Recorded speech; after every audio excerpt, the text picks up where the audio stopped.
जय जवान जय किसान। दोस्तों, આજે ધોળકા તાલુકાના સરગવાળા ગામ મુકામે મેં ખેડૂતોની મુલાકાત લીધી અને ખેડૂતો પાસેથી જાણ્યું કે આની પહેલાની જે 3 તારીખ હતી ત્યારથી લઈને આજની 4 તારીખ સુધી આ લોકોએ મુહિમ ચલાવી। છેલ્લા 7 દિવસથી આ લોકો આંદોલન કરી રહ્યા છે, છતાં પણ આ સરકાર એમનો અવાજ સાંભળતી નથી। જે રીતના એમના ખેતરની અંદર જે 1.5 થી 2 કરોડ રૂપિયાનો વીઘો છે એમાં સહમતિ વગર ખેડૂતોની એક પણ જાતના રૂપિયાનું વળતર આપ્યા વગર એમની નીચેથી ગેસ લાઈન પસાર કરવાનું જે આ સરકાર કામ કરી રહી છે એના વિરુદ્ધમાં આજે સમગ્ર 10 ગામના ખેડૂતો ભેગા થયા છે।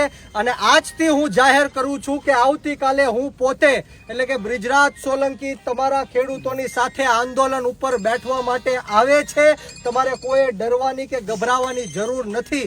ધોળકા તાલુકાના અને આજુબાજુના તમામ ગામના લોકોને વિનંતી કરું છું, ખેડૂતોને વિનંતી કરું છું, જે રીતના ગેરકાયદેસર રીતના થાંભલા ઊભા કરવાનું કામ હોય, ડ્રેનેજ લાઈન નાખવાનું કામ હોય કે ગેસની લાઈન નાખવાનું સહમતિ વગર જે ખેડૂતોનું કામ ચાલી રહ્યું છે, ત્યારે આપણે આ સરકારના કાન સુધી અવાજ પહોંચાડવાનો છે।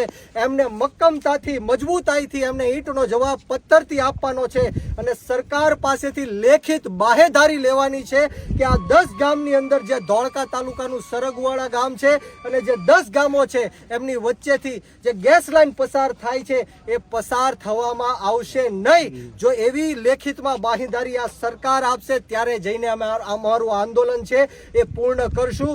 ત્યારથી લઈને આજ સુધી જ્યાં ખેડૂતોએ મહેનત કરી છે ત્યારે તમામ ગામના વડીલો અને યુવાનો મારી સાથે ઉપસ્થિત છે। આવતીકાલથી હું જાહેર કરું છું તારીખ 4/7/2026 થી હું આંદોલન ઉપર બેઠવાનો છું। જ્યાં સુધી આ સરગવાળા ગામ અને 10 ગામના ખેડૂતોને ન્યાય નહીં મળે ત્યાં સુધી એક બિન રાજકીય આંદોલન હું ધોળકા તાલુકાના સરગવાળા ગામ ખાતે બેઠવાનો છું। હજારોની સંખ્યામાં લોકો આવવાના છે અને જ્યાં સુધી સરકાર ઝૂકશે નહીં ત્યાં સુધી અમે આંદોલન શરૂ રાખવાના છીએ।